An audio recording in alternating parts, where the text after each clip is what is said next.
بسم الله الرحمن الرحيم وكذلك أنزلنا إليك الكتاب فالذين آتيناهم الكتاب يؤمنون به ومن هؤلاء من يؤمن به وما يجحد بآياتنا إلا الكافرون وما كنت تتلو من قبله من كتاب ولا تخطوا بيمينك إذا لارتاب المبطلون بل هو آيات بينات في صدور الذين أوتوا العلم وما يجحد بآياتنا إلا الظالمون وقالوا لولا أنزل عليه آية من ربه قل إنما الآيات عند الله وإنما أنا نذير مبين أولم يكفيهم أنا أنزلنا عليك الكتاب يتلى عليهم إن في ذلك لرحمة وذكرى لقوم يؤمنون. حضرات مکی صورت ہے اور مکی صورتوں میں کفار مکہ اور مشرکین کے بار بار عجیب بیہودہ قسم کی فرمائشیں اور سوالات کی بھرمار ہوتی ہے. یہ بات ہمیشہ ذہن میں رکھیں تو مکی صورتوں کو سمجھنے میں آسانی ہوگی.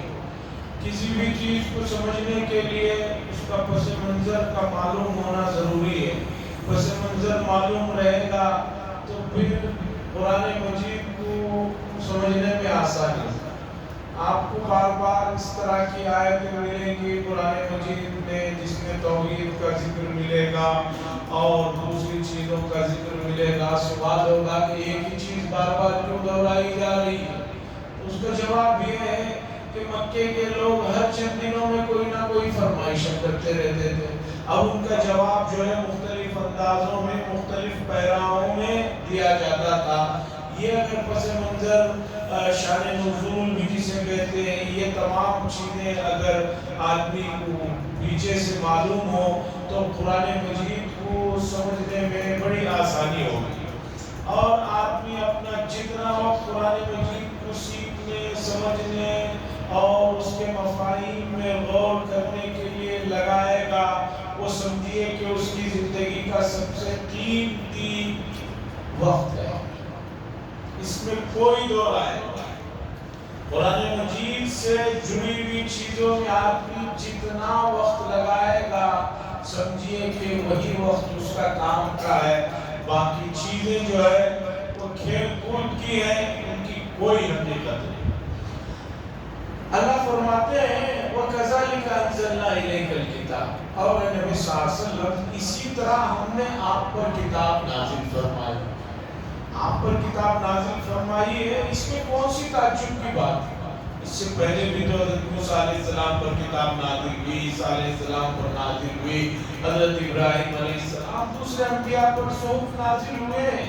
کون سی مکے کے لوگوں کو تعجب کی بات ہو گئی کہ آپ اگر یہ کہیں کہ میں اللہ کا نبی ہوں, اللہ کی کوئی چیز میرے اوپر نازل ہوتی ہے تو اتنے حیرت میں کیوں پڑ گئے؟ کوئی ایک نئی چیز ہے تو کوئی بات نہیں. اس لیے کہ مکے والے ہر چھوٹے بڑے مسئلے میں مدینے میں یہودیوں کے پاس جاتے تھے معلومات کرنے کے لیے, عیسائیوں کے پاس جاتے تھے. کیوں جاتے تھے؟ اس لیے جاتے تھے کہ انہیں معلوم تھا کہ بنی اسرائیل پر جو ہے موسیٰ علیہ السلام ماننے والوں پر حضرت موسیٰ پر کتاب نازل ہوئی ہے, حضرت عیسیٰ پر کتاب نازل ہوئی. جب ان لوگوں کے اوپر کتاب نازل ہونے کے سلسلے میں تو کوئی تمہیں شک نہیں شبہ نہیں, تمہارا ایمان ہے, تو تمہارے اپنے خاندان کے اپنے شہر کے ایک معزز محترم شخصیت اگر یہ کہہ رہے ہیں کہ میرے اوپر قرآن نازل ہو رہا ہے تو کون سی تعجب کی بات ہے؟ کوئی انہونی بات تو ہے نہیں کہ پہلی بار کوئی آدمی روئے زمین پر یہ کہہ رہا ہو کہ میرے پاس اللہ کے فرشتے آتے ہیں وہی نازل وہی لے کر میرے اوپر. تو تعجب کی بات ہوئی. جب اس طرح کی چیزیں پہلی شریعتوں میں امتوں میں گزری ہوئی ہیں کوئی تعجب کرنے کی بات نہیں. وَكَذَلِكَ أَنزَلْنَا علیک الکتاب، اور اسی طرح ہم نے آپ پر کتاب نازل فرمائی، فالذین آتیناہم الکتاب یؤمنون بہ، پس وہ لوگ جن کو ہم نے کتاب دی آپ سے پہلے، یعنی یہود و نصارى، یؤمنون بہ، ان میں سے بعض لوگ ہیں جو آپ پر ایمان لاتے ہیں، بہت سے اہل کتاب رسول اللہ صلی اللہ علیہ وسلم پر ایمان لائے، اور بہت بڑی تعداد ایسی بھی ہے جو ایمان نہیں لائے، وَمِنْ هَؤُلَاءِ مَن يُؤْمِنُ بِهِ، اور ان بت پرستوں میں سے بھی، ان مکے کے لوگوں میں سے بھی بہت سے ہیں جنہوں نے آپ پر ایمان لایا۔ تعجب کی کیا بات ہے، اہل کتاب بھی ایمان لا رہے ہیں، اس کا مطلب یہ ہے کہ آپ پر جو چیز نازل ہو رہی ہے وہ برحق ہے، اور یہ مکے کے لوگ جو کٹر بت پرست ہیں ان کے اندر بھی جو تھوڑی بہت اللہ نے فطری صلاحیتوں کو جو پہلے بہت دیا تھا، جو انہوں نے ضائع کر دیا تھا، تھوڑی بہت فطری صلاحیتوں سے انہوں نے قرآن کو پہچانا اور ایمان لایا، اور کٹر قسم کے بھی تھے۔ حضرت عمر بن خطاب رضی اللہ تعالیٰ عنہ بھی انہی میں سے ہیں کہ کٹر رسول اللہ صلی اللہ علیہ وسلم کے مخالف تھے، لیکن قرآن مجید کو سننے کے بعد وہ ایمان لائے۔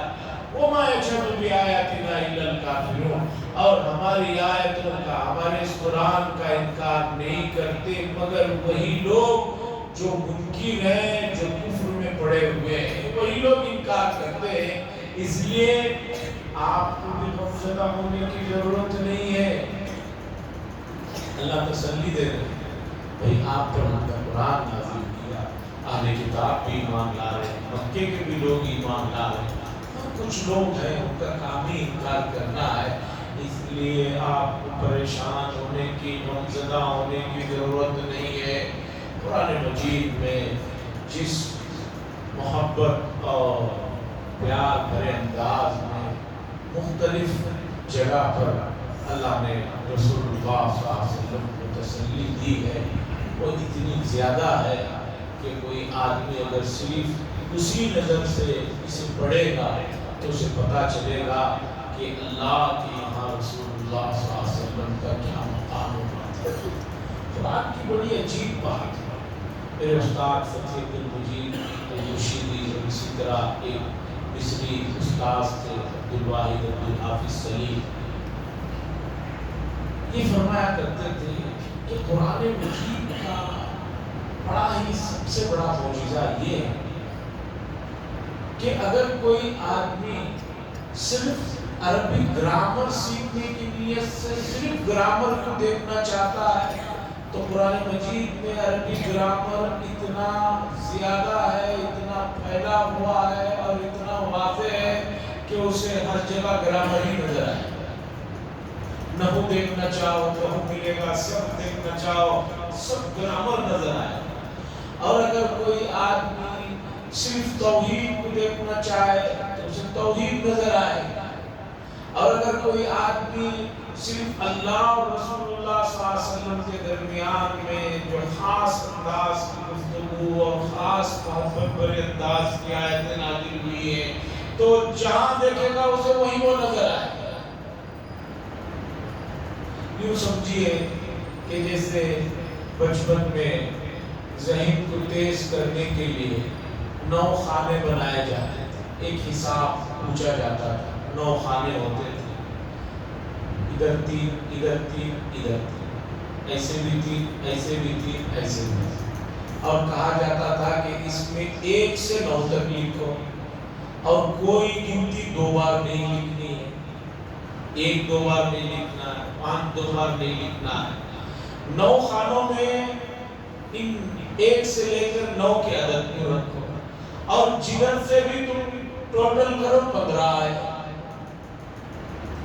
یہ 3 کو بھی ٹوٹل کرو نیچے 15 آتے تھے، ادھر سے 3 کو ٹوٹل کرو 15 آتے تھے، ادھر سے کرو 15 آتے تھے، یوں درمیان سے بیچ میں سے کرو 15 آتے تھے۔ 1 سے 9 کی گنتی ہے۔ جب تک نہیں سمجھ میں آیا تھا بڑا مشکل لگتا تھا، ایسا کوئی حساب نہیں، بلکہ بہت سارے لوگ کیا کرتے تھے 9 خانوں میں بھی 5 5 5 5 لکھتے تھے، کہتے کہ ادھر سے بھی گنتی کرو گے 15 ہی، تو کہا جاتا تھا نہیں بھئی 1 سے 9 تک گنتی لکھنا ہے اور کدھر سے بھی کرو 15۔ بعد میں سب کو معلوم ہے، سب لوگوں کو حساب جب سمجھ میں آ جاتا تھا تو ان کو لگتا تھا وہ صرف نمبروں کو ذرا سوچ بچار کے رکھنا ہے، پگڑا آ جاتا ہے۔ تو ٹھیک اسی طریقے پر یہ ایک مثال دے رہا ہوں، آپ قرآن مجید کو جس نیت سے پڑھیں گے آپ کو وہ چیز وافر مقدار میں ملے گی۔ آپ کو معلوم ہونا چاہیے کہ بہت سے لوگ غلط نظریے سے، گمراہی کے نظریے سے پڑھتے ہیں تو گمراہی ہوتے چلے جاتے ہیں۔ یُضِلُّ بِهِ کَثِیرًا وَیَهْدِی بِهِ کَثِیرًا، قرآن نے فرمایا بہت سے لوگ گمراہ ہوتے ہیں، بہت سے لوگ ہدایت۔ ایک آدمی جس طرح کا چشمہ لگایا ہے اس میں وہی چیز نظر آتا ہے، اور عربی کی مشہور کہاوت ہے کل اناء یترشح بما فیہ، جگ میں گلاس میں جو چیز ہے وہی اچھلتی ہے، وہی باہر ٹپکتی ہے۔ پانی ہے تو پانی نکلے گا، دودھ ہے تو دودھ نکلے گا، شہد ہے تو شہد نکلے گا، کل اناء یترشح بما فیہ۔ تو قرآن مجید نے اس آیت میں یہ بھی تسلی دی رسول اللہ صلی اللہ علیہ وسلم کو، گھبرائیے نہیں، اہل کتاب بھی ایمان لا رہے ہیں، یہ بت پرست بھی لا رہے ہیں، انکار کرنے والوں کا کام سوائے انکار کا کچھ نہیں۔ مکے کے لوگ بار بار دلیل مانگتے تھے، آپ نبی ہیں، اس کی کیا دلیل ہے، اس کا کیا ثبوت ہے، کوئی معجزہ دکھاؤ۔ اللہ اس آیت میں رسول اللہ صلی اللہ علیہ وسلم کو دیا ہوا ایک معجزہ بتا ہے۔ اللہ بتا رہے ہیں کہ ہمارا نبی 40 سال مکہ المکرمہ میں زندگی گزارا، مشکل سے 2 سفر یا 3 مرتبہ آپ باہر نکلے ہیں مکہ المکرمہ سے۔ ایک مرتبہ بہت چھوٹی عمر میں ننیال کے لیے مدینہ منورہ گئے تھے، واپسی میں آپ کی والدہ محترمہ کا انتقال ہو گیا تھا، اور 2 مرتبہ آپ کے چچا کے ساتھ ملک شام گئے تھے تجارت کی غرض سے۔ اس سے آس پاس سمجھیے کہ 3-4 سال۔ باقی مکہ المکرمہ کی آبادی اور شہر بہت پھیلا ہوا نہیں تھا، مکہ المکرمہ شہر بہت پھیلا ہوا نہیں تھا۔ موجودہ زمانے میں مکہ المکرمہ جانے والوں کو معلوم ہے کہ جو قبرستان ہے مکہ المکرمہ کا معلی قبرستان جو ہے، جہاں تک بلڈنگیں پھیلی ہوئی ہیں لوگ آسانی سے چل کر چلے جاتے ہیں، یہ حرم کے گیٹ سے تقریباً 900 یا 1000 میٹر کے فاصلے پر ہے، اور یہ قبرستان مکہ المکرمہ سے اس زمانے میں باہر تھا۔ بلکہ معلی قبرستان سے پہلے ایک مسجد ہے جس کا نام ہے مسجد جن، جہاں پر رسول اللہ صلی اللہ علیہ وسلم نے جنات کو تبلیغ کی تھی، اور حضور کے زمانے میں یہ علاقہ ویران تھا، جنگل تھا، شہر کے باہر تھا۔ یعنی مکہ بہت بڑا شہر نہیں تھا، کیوں؟ اس لیے کہ لوگوں کی رہائشیں موجودہ زمانوں کی طرح نہیں کہ ایک بہت بڑا گھر ہے، اس میں ایک ہال ہے، اس میں 2 بیڈ روم ہے، پھر کچن ہال ہے، ڈائننگ ہال ہے، وہ ہے، یہ ہے، بلکہ بہت جتنی جگہ میں آدمی سو سکتے تھے، سمجھے کہ اتنا سا گھر کے 5 افراد ہیں تو اتنا جو ہے چھوٹا سا ایک آج کے حساب سے کہیے کہ کمرہ ہوتا۔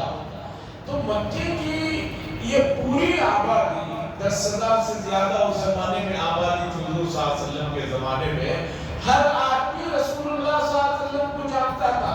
اللہ فرماتے ہیں کہ 40 سال کی زندگی میں ہمارے نبی کبھی کسی کے پاس جا کر بیٹھ کر علم حاصل نہیں کیے۔ کیوں اللہ کے نبی کسی کے پاس علم حاصل نہیں کیے؟ اس لیے کہ اللہ کو یہ پسند نہیں کہ ہمارا نبی جو پوری دنیا کا امام ہے اس کا کوئی استاذ ہو، جو استاذوں کے استاذ ہیں وہ کسی کے پاس جا کر زانو تلمس طے کرے، یہ نہیں پسند۔ اللہ فرماتے ہیں تم لوگ جانتے ہو ہمارا نبی کسی کے پاس علم حاصل نہیں کیا، اور نہ آپ کو لکھنا آتا تھا، آپ کو لکھنا بھی نہیں آتا تھا کہ بھی آپ نے لکھ کر اسے ٹرانسلیٹ کر کے جو ہے دوسری کتابوں سے اس زبان میں مضامین بیان کر دیے ہو۔ اللہ نے یہ چاہا تاکہ نبوت کی سب سے بڑی دلیل رہے، کل کوئی آدمی یہ نہ کہہ دے کہ یہ نبی تو جو ہے یہ شخص وہ ہے جو لکھنا پڑھنا جانتے ہیں، انہوں نے اعلی کتاب سے علم حاصل کیا، لکھا پڑھا وہی لالا کر ہمیں سنا رہے ہیں۔ اللہ فرما رہے وَمَا كُنْتَ تَتْلُو مِن قَبْلِ، اور نبی صلی اللہ علیہ وسلم آپ اس سے پہلے نہ کچھ پڑھتے تھے اور نہ اپنے ہاتھوں سے لکھتے تھے۔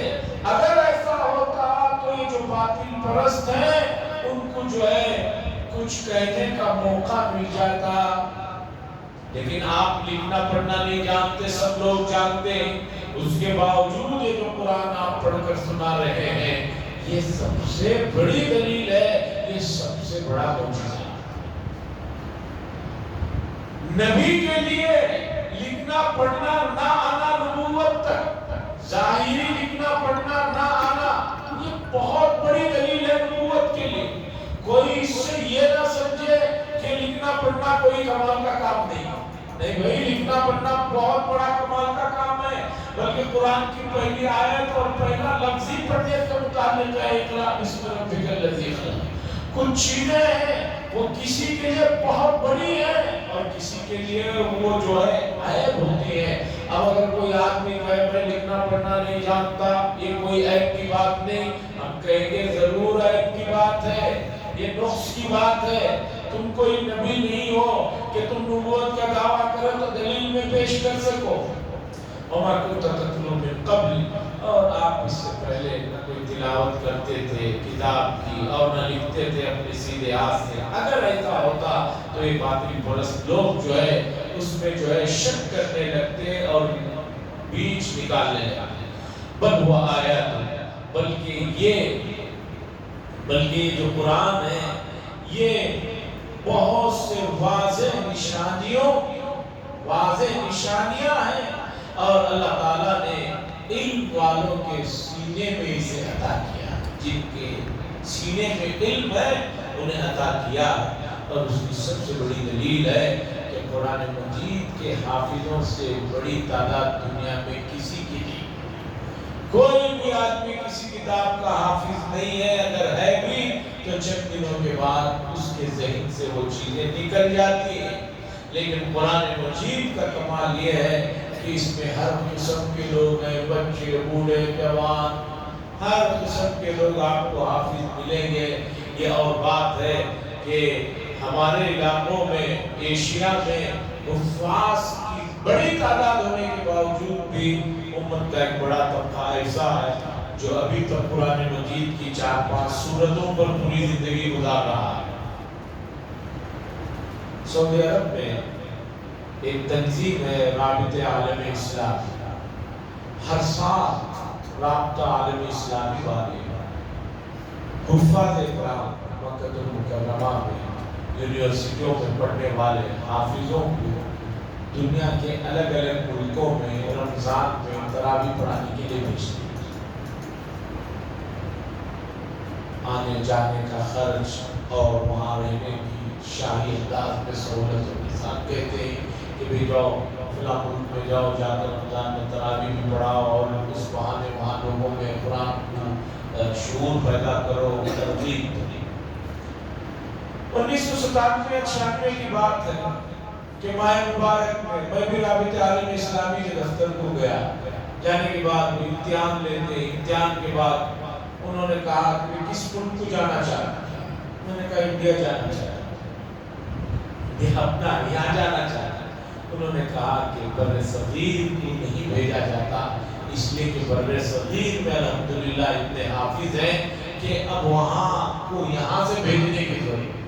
96-97 کی یہ بات ہے تو 25 سال پہلے کا یہ بات ہے۔ 25-30 سال میں اور کتنی تعداد بڑھ گئی۔ بتانا یہ ہے اتنے حافظ ہونے کے باوجود امت کا وہ طبقہ جو نماز روزے اور مسجد سے لگا ہوا ہے ان میں اکثریت ایسی ہے کہ جو قرآن مجید کے 5-10 سورتوں میں ہی پوری زندگی کر رہے ہیں، اور کچھ تو وہ بھی ہیں کہ وہ 5-10 صورتوں میں بھی 5-5 10 غلطیاں لیے ہوئے پوری زندگی گزارتے ہیں. یہ بڑے غم کی بات ہے. یہ ٹھیک ویسی بات ہے جیسے اردو میں کہاوت ہے کہ چراغ تلے اندھیرا.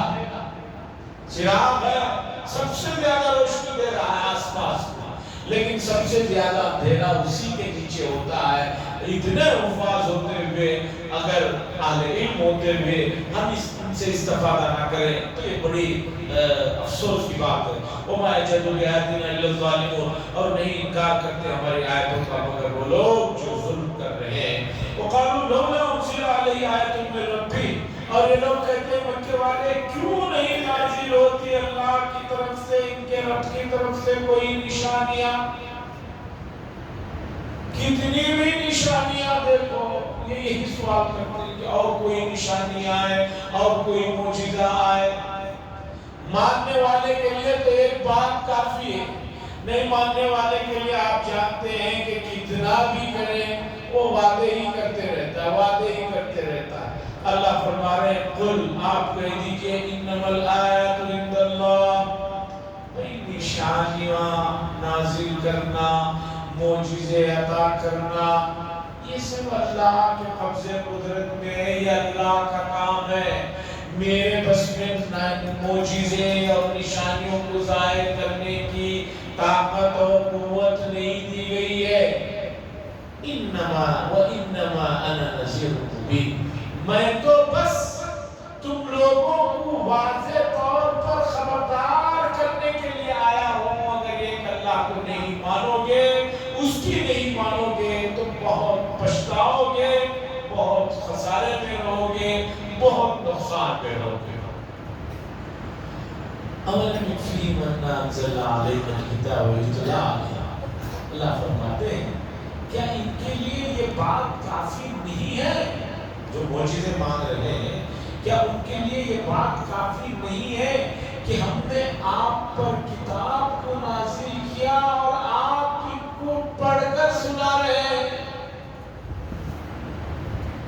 سب سے بڑا معجزہ تو کتاب ہے کہ ہم نے آپ کو دیا اور آپ ان کو پڑھ کر سنا رہے ہیں. ان کو بھی یہ بات معلوم ہے کہ یہ جو کتاب پڑھ کر سنا رہے ہیں قرآن، یہ انسان نہیں بنا سکتا. اگر بنا سکتا تو مکہ المکرمہ میں 17 بڑے لوگ تھے جو پڑھنے لکھنے کے ماہرین کہلاتے تھے، وہ ضرور اس درجے کا کوئی پڑھ کر سنا دیتے. قرآن مجید پڑھ کر سنا رہے ہیں آپ، کیا یہ دلیل کافی نہیں ہے؟ کیوں؟ ان فی ذلک لرحمہ، اس لیے کہ اس قرآن، اس کتاب میں جو ہے بہت ہی رحمتیں، شفقتیں ہیں، اور اس قوم کے لیے جو مومنین ہیں ان کے لیے نصیحت ہے. وہ ذکرہ اور نصیحت ہے اس قوم کے لیے جو ایمان رکھتے ہیں، ایمان لانے والوں کے لیے اس میں بڑی نصیحت ہے. قل کفیٰ باللہ بینی و بینکم شہیدا یعلم ما فی السماوات والارض والذین آمنوا بالباطل وکفروا باللہ اولئک هم الخاسرون. یہ لوگ کہتے ہیں کہ کوئی گواہ کیوں نہیں؟ قل، آپ کہہ دیجئے میرے لیے اور میرے اور تمہارے درمیان اللہ کافی ہے بطور گواہ. اللہ نے قرآن نازل کیا، اللہ گواہ ہے، اور کون چاہیے گواہ؟ اللہ کون؟ یعلم ما فی السماوات والارض، وہ ذات جو جانتی ہے جو کچھ آسمانوں میں ہے اور جو کچھ زمینوں میں ہے. والذین آمنوا بالباطل، اور وہ لوگ جو باطل پر، غلط چیزوں پر ایمان رکھتے ہیں، غلطیوں کو ہی پکڑ کر چل رہے ہیں. وکفروا باللہ، اور اللہ کا جو انکار کر رہے ہیں. اولئک هم الخاسرون، یہی وہ لوگ ہیں جو بہت گھاٹے میں ہیں، بہت خسارے میں ہیں. اس کے بعد مکے کے یہ لوگ ہمیشہ اور بےہودہ سوال یا بےہودی چیز پیش کرتے تھے. ہم اگر غلط ہیں تو ہم پر عذاب کیوں نہیں آتا؟ اگر حضور صلی اللہ علیہ وسلم سچے ہیں اور ہم غلط ہیں، اللہ پر ایمان نہیں لا رہے، بتوں کو پوج رہے ہیں، تو ہم پر عذاب کیوں نہیں آتا؟ سب سے زیادہ شیطان اور نفس اسی چیز کو لے کر ایک آدمی کو دھوکہ دیتے رہتے ہیں۔ شیطان سامنے تو آتا ہے لیکن دماغ میں چلاتے رہتا ہے، فلم چلاتے رہتا ہے۔ حدیث میں خون جس رفتار سے انسان کی جسم میں دوڑتا ہے سب کو معلوم ہے، اس سے بھی زیادہ تیزی کے ساتھ شیطان انسان کے اندر اس کے خیالات میں دوڑتے رہتے ہیں۔ بلکہ آدمی جب سو جاتا ہے تب بھی شیطان ناک کے ذریعے سے خیالات کو دماغ تک پہنچاتے رہتا ہے۔ اسی لیے حدیث میں آیا ہے کہ صبح اٹھتے ہی وضو کرو تو ناک کو اچھی طرح صاف کرو، ناک میں اچھی طرح پانی چڑھاؤ۔ کیوں؟ فَإِنَّ الشَّيْطَانَ يَبِيتُ عَلَى خَيْثُونَتِهِ، اس لیے کہ شیطان رات کو اس حصے میں گزارتا ہے، یہاں سو کر یہاں سے خیالات کو پہنچاتا ہے۔ اسی لیے آدمی خواب میں بے ہودہ قسم کے خواب دیکھتا ہے، الٹے سیدھے چیزوں کو دیکھتا ہے، کبھی ڈر کے اٹھ کے بیٹھ جاتا ہے، کبھی صبح کچھ عجیب عجیب واقعات جو ہوتے ہیں۔ ابھی تو سو گیا ہے لیکن شیطان نہیں سویا ہے، وہ سونے کے وقت میں بھی فاسد خیالات کو ناک کے ذریعے سے اوپر تک پہنچاتے رہتا ہے۔ اسی لیے بہت سارے لوگوں کو پوری رات نیند کا مسئلہ رہتا ہے، بے چینی رہتی ہے، خیالات اسے پکاتا رہتا ہے۔ تو سب لوگوں کو یہی ہے کہ ہم غلط ہیں تو ہمیں پکڑ کیوں نہیں ہو رہی ہے؟ جو لوگ غلط ہیں ان کی پکڑ کیوں نہیں ہو رہی ہے؟ اللہ اس کا جواب دے رہے ہیں، وَيَسْتَعْجِلُونَكَ بِالْعَذَابِ، اور یہ لوگ عذاب کی بڑی جلدی مچا رہے ہیں۔ اللہ فرماتے ہیں اگر ایک مدت ایک وقت لکھا ہوا نہ ہوتا تو فوراً ان کو عذاب دے دیا جائے۔ اللہ نے تقدیر میں لکھ دیا ہے کہ اس وقت عذاب نازل کرنا ہے، اس وقت پکڑ کرنا ہے، اتنا موقع انہیں سمجھنے دینا ہے، سدھرنے دینا ہے، سوچنے دینا ہے۔ اس وجہ سے اللہ ان کی پکڑ نہیں فرما رہے ہیں۔ اللہ اگر یہ فیصلہ پہلے نہ فرما دیتے کب عذاب آنا ہے تو فوراً ان کی پکڑ ہو جاتی، لیکن اللہ بڑے حکیم ہیں، بڑے مہربان ہیں۔ اللہ نے فیصلہ فرما لیا کہ اس وقت پکڑ کرنا ہے تو اس لیے تمہیں عذاب میں ڈھیل دی جا رہی ہے۔ وَلَوْلَا أَجَلٌ مُّسَمًّى لَجَاءَهُمُ الْعَذَابُ، اور اگر نہ ہوتی ایک مدت معلوم مدت تو ان کے پاس کب کا عذاب آ چکا ہوتا۔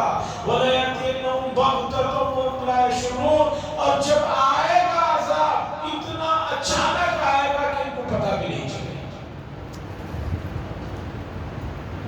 دنیا کی تاریخ میں دیکھیے بڑے بڑے حکمرانوں، بڑے بڑے سپر پاور طاقت کے مالکوں کے اوپر جو اچانک گرفت آتی ہے، جو اچانک سیلاب، سونامی، دوسری چیزیں آتی ہیں، ترقی یافتہ ممالک کی پوری مشنری دھری کی دھری رہ جاتی ہے۔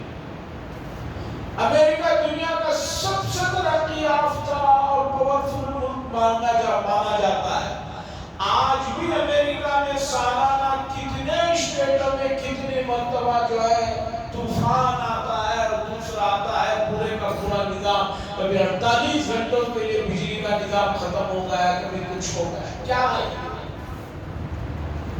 پتہ بھی نہیں چلتا، پلاننگ کرتے رہتے ہمیں معلوم ہوگا یہ ہوگا، لیکن پتہ ہی نہیں چلتا کب کیا ہو کر رہ جاتا ہے۔ اللہ فرماتے ہیں وَلَيَأْتِيَنَّهُم بَغْتَةً، جب وہ آئے گا اچانک آئے گا اور انہیں پتہ بھی نہیں چلے گا۔ اللہ سے دعا فرمائیں اللہ تبارک و تعالیٰ ان آیات کو سمجھنے کی اور اس کے تقاضوں پر عمل کرنے کی توفیق نصیب فرمائے۔ حضرات اس جمعرات کو ایک تاریخ جمعرات کا دن ہمارے محلے سے اور JHBC سے حجاج اکرام جو حج پر روانہ ہو رہے ہیں، ہر سال حجاج کا ہمارے اپنے خاص 2 محلوں کے حجاج کا ایک چھوٹا سا اعزاز مسجد منہاج ٹرسٹ کی جانب سے ہوتا ہے۔ تو آپ حضرات سے گزارش ہے کہ اس میں شرکت فرمائیں، اس لیے کہ حجاج کرام کو حرمین سے متعلق جو کچھ بات ہوگی وہ صرف حاجیوں کے لیے نہیں، ہم سب لوگوں کے لیے وہ بات مفید اور کارآمد ہوتی ہے، اس میں شرکت فرمائیں۔ وآخر دعوانا الحمدللہ رب العالمین۔ الحمد لله شكر على اللهم صل على سيدنا وشفيعنا ونبينا حبيبنا مولانا محمد وعلى اله وصحبه ربنا اتنا في الدنيا حسنه وفي الاخره حسنه وقنا عذاب النار صلى الله تعالى وسلم على خير محمد وعلى اله وصحبه